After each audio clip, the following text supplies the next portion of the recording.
Hi friends, normal machine இருக்கிறவங்க இந்த ஒர்க்கை நீங்கள் தாராளமாக ட்ரை பண்ணி பாருங்கள். ஃபஸ்ட்டே நான் ப்ளவுஸுக்கு ஸ்கேலப் டிசைன் தான் பண்ணியிருக்கேன், ஸ்லீவுக்கும் கழுத்துக்கும்.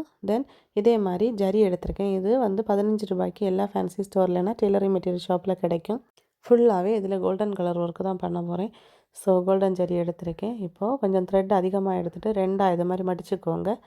தென் நம்ம பாபினில் சுற்றி எடுக்கலாம்.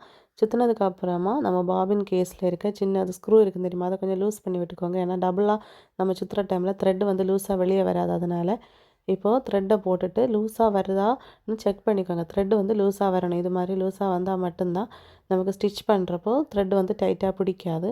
இப்போது அடி சைடில் இருந்து த்ரெட்டை மேலே எடுத்துக்கோங்க. மிஷின்லேருந்து உள் பக்கத்தில் இருக்க பாபின் கேஸில் இருக்க த்ரெட்டை மேலே எடுத்துகிட்டு ரஃபாக ஒரு கிளாத்தில் ஃபஸ்ட்டு ஸ்டிச் பண்ணி பாருங்கள், ஸ்டிச்சஸ் ஒழுங்காக வருதான்னு. இப்போ ஒழுங்காக வந்துடுச்சு.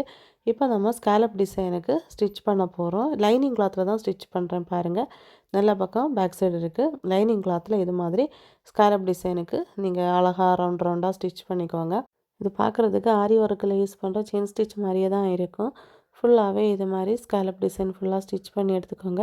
ஒரு வாட்டி ஸ்டிச் பண்ணதுக்கப்புறமா நம்ம ஒவ்வொரு ஸ்கேலப்புக்கும் எண்டில் இது மாதிரி 1/2 இன்ச்சுக்கு ஒரு கோடு போட்டு எடுத்துக்கோங்க. இந்த கோடு மேலே நம்ம ஸ்டிச் பண்ணுறதுக்காக திரும்பவும் அகைன் ஃபஸ்ட்டு நம்ம ஸ்கேலப் டிசைன் ஸ்டிச் பண்ண தெரியுமா, அதுக்கு மேலேயே திரும்பவும் ஸ்டிச் பண்ணி இந்த கோடு மேலேயும் ஸ்டிச் பண்ணி ரிவர்ஸில் எடுத்து இது மாதிரி ஒவ்வொரு கோடு ஒவ்வொரு ஸ்கேலப்பாக இது மாதிரி ஸ்டிச் பண்ணி எடுக்கிறப்போ இப்படி ஃபினிஷிங் கிடைக்கும். இப்போ இதில் பீட்ஸ் ஒர்க் கொடுக்கலாம். அதுக்காக ப்ளவுஸோட கலர்லேயே த்ரெட் எடுத்திருக்கேன். நீடில் நம்பர் 11 எடுத்திருக்கேன். 11 நம்பர் ஊசியில் நம்ம எல்லா பீட்ஸுமே கோர்த்து ஸ்டிச் பண்ணலாம். தென் கட் பீட் எடுத்திருக்கேன். கட் பீட் வந்து இந்த ஒர்க்கு ரொம்ப ஹைலைட்டாக இருக்கும். தென் 2 கட் பீட், தென் 3 mm சைஸ் ஒரு பேல் வச்சு அழகாக புட்டா ஸ்டிச் பண்ண போகிறோம். ஃபஸ்ட்டு நீங்கள் எடுக்கிற புட்டாஸுக்கு வி ஷேப்பில் ஸ்டிச் பண்ணிக்கோங்க. ஒன் சைடு வி ஷேப்புக்கு சர்ச்சு ஸ்டிச் பண்ணிவிட்டு அடுத்தும் வி ஷேப்புக்கு அடுத்த பக்கமும் சர்ச்சு ஸ்டிச் பண்ணுங்கள். தென் சென்டர் பகுதிக்கு கொஞ்சம் தூக்கி மேலே 2 கட் பீட் ஒரு பால் பீட் வச்சு ஸ்டிச் பண்ணுங்கள். இப்படி ஸ்டிச் பண்ணுறப்போ ஃபினிஷிங் நல்லா இருக்கும், பார்க்குறதுக்கு நல்லா இருக்கும், புதிய ஒரு புட்டாஸும் கிடைக்கும். இதே பேட்டர்ன் டிசைனை நான் ஆரி ஒர்க்கில் ட்ரை பண்ணியிருக்கேன். ஸோ அதை மேட்ச் பண்ணி தான் நான் நார்மல் நீடில் இந்த ஒர்க்கை ட்ரை பண்ணியிருக்கேன். இல்லை இதே பேட்டர்னை நான் ஆரி ஒர்க்கில் தான் போடுவேன் அப்படின்னு நினச்சிங்கன்னா எங்களோட ஆன்லைன் ஆரி கிளாஸில் நீங்கள் தாராளமாக ஜாயின் பண்ணலாம்.